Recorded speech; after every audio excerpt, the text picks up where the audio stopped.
Hi everyone, this is our second month of our trip planning question and answer session. And today we have some great things I think that you're going to like.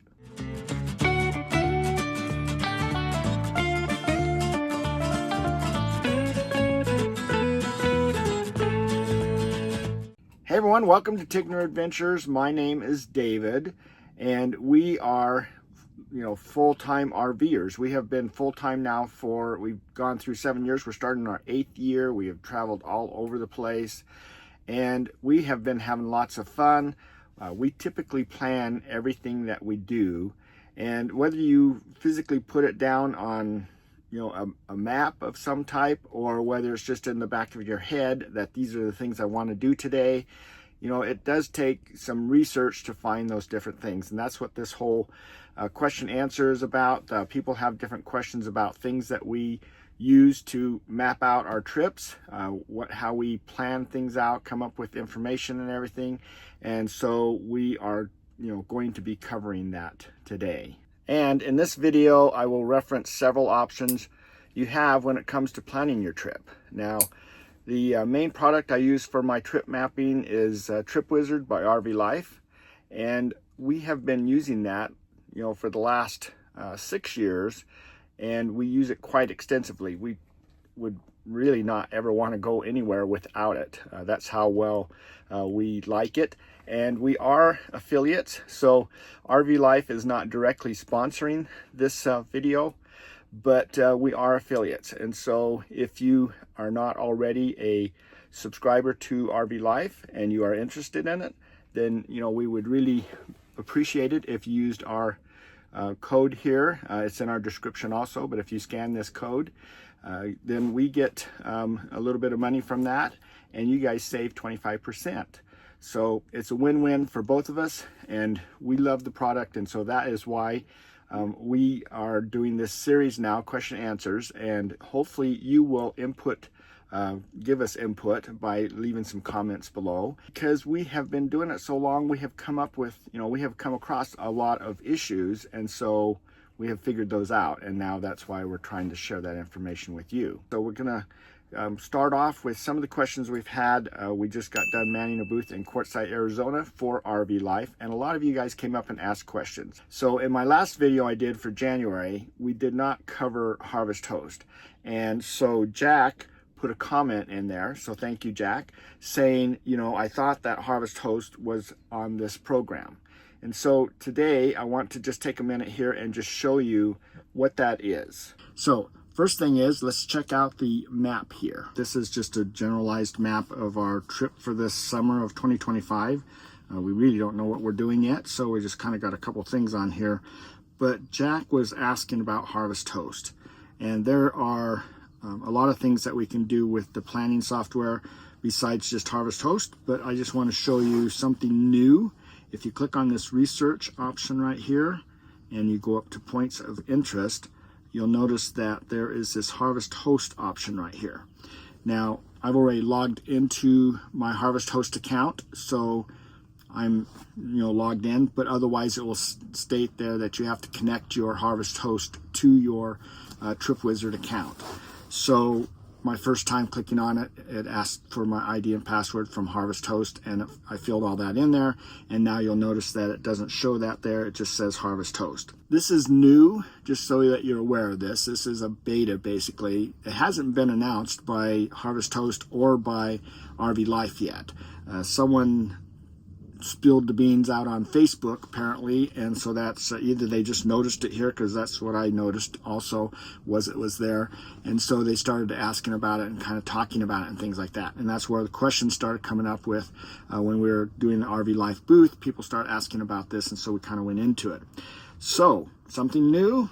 We don't know where it's going completely yet, and nothing really coming out of RV Life. But if you just click on this Harvest Host option, then it turns on. Your points of interest is now turned on, and you'll notice over here on the left I have a number of different hosts that are listed here. And so you can see in this case all I have turned on here is just Harvest Host. So one of the complaints was that if I just click on this, it says mountain stop. That's all it says. It doesn't tell me, you know, in this particular one, it looks like it's a boondocker's welcome. It doesn't tell me anything about it. It doesn't say how long the rig can be. And it doesn't say, you know, if this was a winery or if this was boondocker's welcome. It doesn't say if it's a anything, basically, right? That's one of the complaints that we've had. So, but if you notice here, there is this details tab. So if I click on details, then what it does, it actually opens up another window based on, you know, my Harvest Host login. And in this case, I'm not logged in, so it's kind of interesting, but it's pulling this over from RV Life, because if I look up here at the top, it shows the source equals RV Life. So they know it's coming from RV Life. So there are some, you know, things there, but, you know, before I can actually request a stay at this place, I'm going to have to get logged in and everything. But in this particular case, at least it's telling me it's a boondocker's welcome, and it will take something up to 30 feet. So I am seeing that information here, but I have to click on details, and that really isn't any different than any other, you know, camp thing that's listed on RV Life. You know, when you pull up some, you know, RV park or something like that, it doesn't tell anything about it. You got to click on details. So I don't know. What do you think?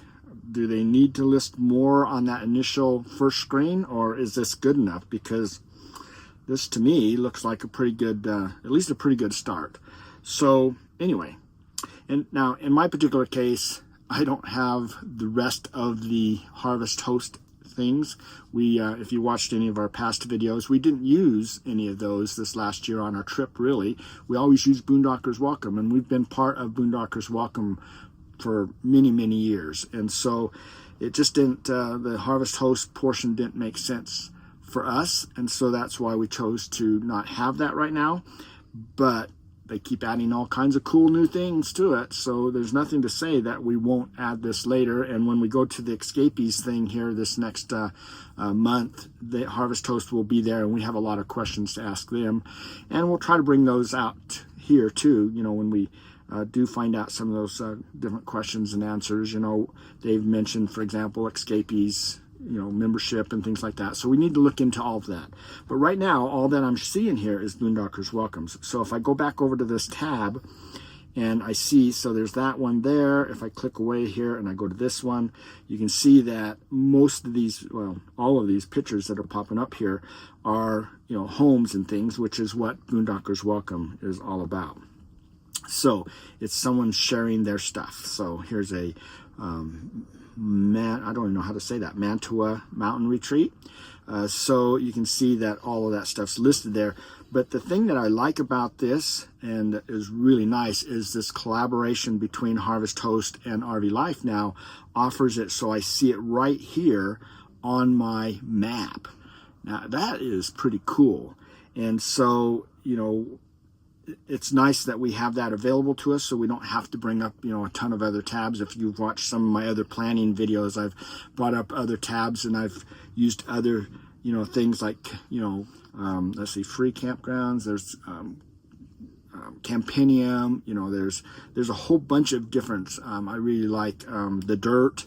You know, so if I start bringing all those things up to look for places, I can always copy that information and post it in here as a custom stop. So I just right click here and I can create a custom stop. So I can always put it in there, but that's another tab that I've got to go to make that work. So this new, you know, collaboration that's going on here with these guys makes this so much simpler that I can just look at this and I can just click on it and I can see exactly what it is that I'm looking at. And then of course the detail shows me more there. So anyway, what do you think of that? That's a pretty cool deal, right? And so we'll see where that goes. I'm not sure why neither party is really claiming it yet. I'm guessing there must be some issues with it, that they're not ready to go completely live on it yet or something. I mean, it's live, but apparently it's in the beta version of it, so they're not committing to it yet, so it looks like. But other than that, it seems to work to me and give me the details that I need. So I haven't dug into it any farther than what I've just shown you, because we haven't got to any major planning of our trips yet. But this piece of it alone looks pretty inviting. And so I think this will work out really well. So I'm pretty excited about that. And so Jack, along with, probably 50 other people that we met at the show, there's the answer. There's what Harvest Host has right now to offer when it comes to RV life. Now, the next question that we get quite often is, what apps do we actually use when we're trying to figure out our trip and where we're going and things like that? So I want you to see right here that this is all the apps that we use, and you can become app poor. And so we don't want to do that. And so what we're doing here is these are the ones that we have used over and over and over. So these are ones that we actually pay for. When we first started out, we were definitely app poor. We bought about everything that anybody ever mentioned to us. We bought it, tried it out. So I don't suggest that you do that, but these are pretty good ones. I think that are pretty, worthwhile. So I'm going to just go through a couple of them here just to help out, and maybe you'll like them too or whatever and see with some value to it. One of them is, this first one is Coverage. Now, Coverage is an app that goes through and based on your cell phone provider, it kind of maps out what the coverage should be. I mean, it's not necessarily exact. You may run into areas that don't have, very good cell service in that particular area. But here I've selected AT&T, Verizon, and T-Mobile. Those are the 3 providers that we currently use. Now, I can turn off the different providers. So if I'm just interested in where AT&T is, then I can come in here and see where AT&T is. And I also have these options down here. I can look in roaming, LTE, 5G. So I can break it down accordingly. If I just want to have Verizon, then I see Verizon right here. So it kind of gives me an idea, especially when I'm going to be out into these other areas of the country. In this particular case, these are within the Rocky Mountains. So if we're out there staying at a campground or something, are we going to have service?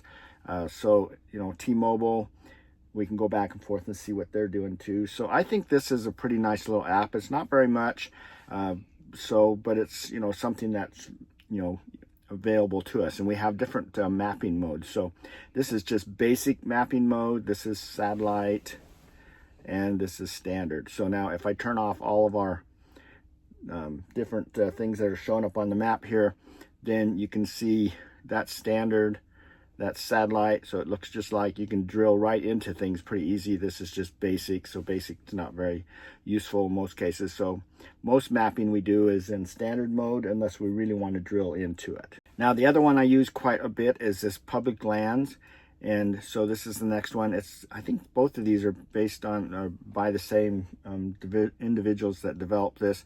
But if you kind of zoom in here, again, they have the standard, satellite, and basic maps. So this is just standard right here. But if we kind of zoom in, if I actually zoom out a little bit, let's try that first. You can see that, for example, brown in this case is BLM.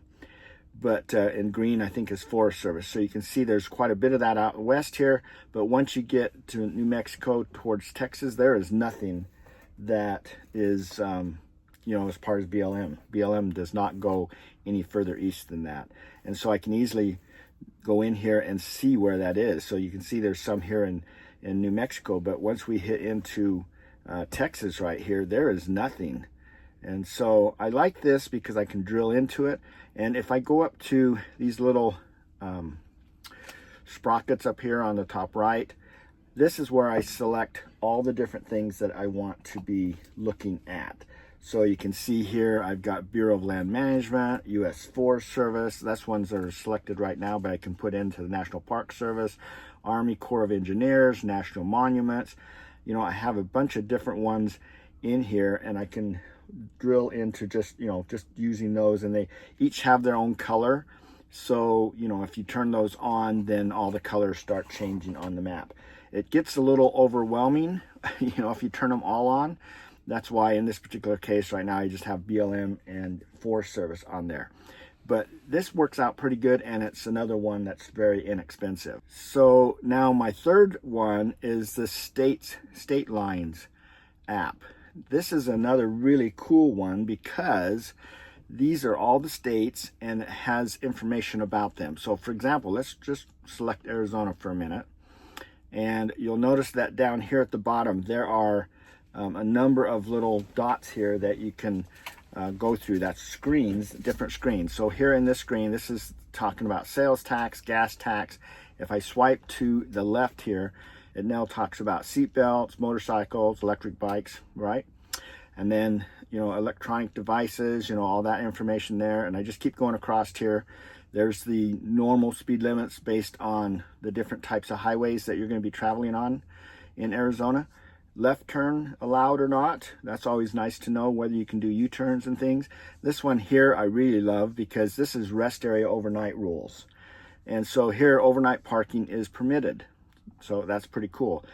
And then if I do go one more over, this is the, you know, state controlled groceries, you know, what the state actually controls. Okay, so that's another one. But let's just go back here to this rest area overnight rules. The cool thing about this particular app is if I just leave this on there like that, I can go back and now I can select, say, Arkansas. And now I'm still on that same screen, so that I don't have to keep going, you know, through all the different pages to get to it.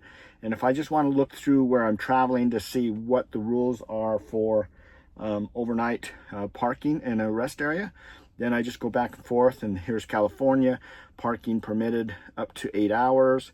You know, here's Delaware, you know, 6 to 8 hours permitted. And let's see, which one did I find before that, you know, doesn't allow anything? Oh, how about District of Columbia? They don't have any rest areas, so they really aren't a state. So anyway, District of Columbia has no rest areas, so you can't stay overnight in a rest area there. But I have all these different ones. How about Florida? Florida says 3-hour maximum stay limit in a rest area. So this particular app is pretty cool, and I think it's well worth, you know, the money for that one, because, you know, that works out really well. So, and last time, in the last video I did in January, I did talk about highway weather. It's a overlay that's in the within TripWizard, right, that you can look at and kind of see what the weather is. Here is a highway weather app. Now this one can get kind of expensive. You can buy it by month to month or on a yearly subscription, but basically what you do is you put in where your current location is, where you're going, and then you look and see what the forecasts are. And so then it gives you different tips on when you should leave and things like that. But down here at the bottom of it, it has, you know, information. It's telling you that the, you know, this isn't a very long trip. It's only like 50 or 60 miles, but I can see what time is the best to go. You know, especially if I'm going over mountain passes and things like that. A lot of people don't take into account that they're going over the passes, and, you know, it might be raining where you're at, but by the time you get to the top of that pass, you got 4 inches of snow on the freeway or highway or something like that. So this works out really well. I can move along the bottom here and say I'm going to leave at on this day and this time. So it automatically adjusts everything up here, and it always tells you, you know, when the best time is that you should leave. And it always basically says now is the best time. So I don't know how that part of it works, but anyway, not a bad little app. So those apps work pretty good, and that's not going to cost you a lot. So I think that's a added bonus when you're trying to plan out things or just see what's available to you. So hopefully that'll help out. The next thing I wanted to talk about is we want to go back to RV Life now, and that is their forums. So if you look here, RV Life has these forums that you can become members of to help you out. And this kind of takes place of Our Village. If you have been around long enough to remember Our Village was a forum set up where, kind of like Facebook, where you could you know, talk and meet people and things like that. Well, you know, that was purchased, and eventually, you know, that was purchased by this company that just destroyed it, just turned it off, and now we have nothing available to us. So, but IVR Forums, on the other hand, which is run by RV Life, it's actually run by their parent company. It's been around for a long time, called Social Knowledge. Social Knowledge created this IVR2 Forums, and they have forums in here for all kinds of different things. And so the forum is the same idea as what the Facebook pages were or what our village pages were for, is that you can get into different groups that work with you, that have the same interests you are, maybe have the same kind of rig you have, things like that. When you sign up with RV Life and things, you can sign up for emails to be sent to you. I got this on an email from RV Life, and I thought this was pretty good, so I just captured it off there and just wanted to kind of point it out really quick to you. This is the all the different forums that they just had in this little piece here that I thought was pretty cool, like the fifth wheel forums, you know, Class B forums, you know, high-low trailer forums. So a lot of things, you know, it can also be based on your vehicle, like the Jayco owners forum, Keystone forums. So, you know, different ones there. How about the Schoolie forum over here on the far right? That's a pretty popular group of individuals that are starting to, a lot of people are looking into schoolies. They have a forum here for that. And to get to that, you just go to IVR2.com/forums, just register with them. You can put in your different interests and things, and then you'll start getting notified when people post different comments and things like that. So I think that works pretty good. These are just some of the ones that I had in here that I was looking at a little bit. You can go through that and customize that how you want to, you know, the things that you want to see. And so I think it's important that we have these types of things available, because, you know, if I'm having a problem on my motorhome, for example, I don't know how to do certain things. Sometimes I can find it on YouTube, because someone else has done a video on it already and shows me how to do that. That's always great, because we call that YouTube University, and we're participating in that ourselves, right? Because we're doing these educational videos for people. But sometimes I can find that, and other times I can't. And so these forums are really good, because I can go into my specific rig here and I can start looking at what other people have posted, and I can also put in, you know, questions of my own and have other people that are in that forum kind of chime in. So there's got to be somebody that's already done what you're trying to do. It's not like we're trying to invent the wheel for the first time here. So that's the advantage to these forums. Now, one forum I didn't mention is they do have another forum that's called New Member Forum. And I joined that when I first joined IVR2 Forums. And that, you know, kind of orients you and gets you going and everything. But one of the cool things about any of these forums is the people that you meet on the forums, because that's, you know, what we used to use our village for, was how do we meet people that are around us and things like that. Now, this doesn't drill into like people that are right next to you. In fact, next month I'll show you another app that we use from time to time that works really well in that situation. But for now, I'll just leave that up in the air, so you'll come back next month. But anyway, there's so many different ways out there that when you are out RVing, information that you can find, people that you can find, ask questions to, and there are so many people that are excited to help out. You know, they've already gone through it all. Why do they want to make you have to struggle through all that too? So they'll typically always give you, you know, their input on it. And, you know, you don't have to take it, but if it may be helpful. And so that's the advantage of those particular forums. So anyway, that's it for this video set for this month. And so hopefully these question and answers are helping you out. That's the input that we get from you is what actually spurs these on. So please, you know, make comments down below here. Ask your questions. Send us an email to tigneradventures.com, and we'll take that information and then we'll work it up and get it into one of our upcoming videos. I mean, the only way we're going to learn all these things is by all of us participating. So we really invite all of you to participate with us. You know, now next month we will be, before our next video comes out, we will be at the Escapees Escapade. It's in Tucson, Arizona. It's a big grand get together, and there's lots of rigs. I can't remember how many. Do you remember how many rigs were there last year? Or two years ago was the last time we went, because last year was in Rock Springs and we were back in East Coast. But this year it's back in Tucson again. There was, yeah, like Ninette said, like 500 rigs there. So, you know, you get a lot of people there and you get to make a lot of cool friends. So if you're not a member of a club already, I encourage you to join the Escapees Club, because they have all kinds of get-togethers, not just these big ones. They have these birds of a feather that are just smaller groups, and they, you know, our special little interests. And so there's not a lot of people. There may only be 10 people in that particular group. And you can start a group. So if there's not a group, you can start your own. So we encourage you to look into Escapees.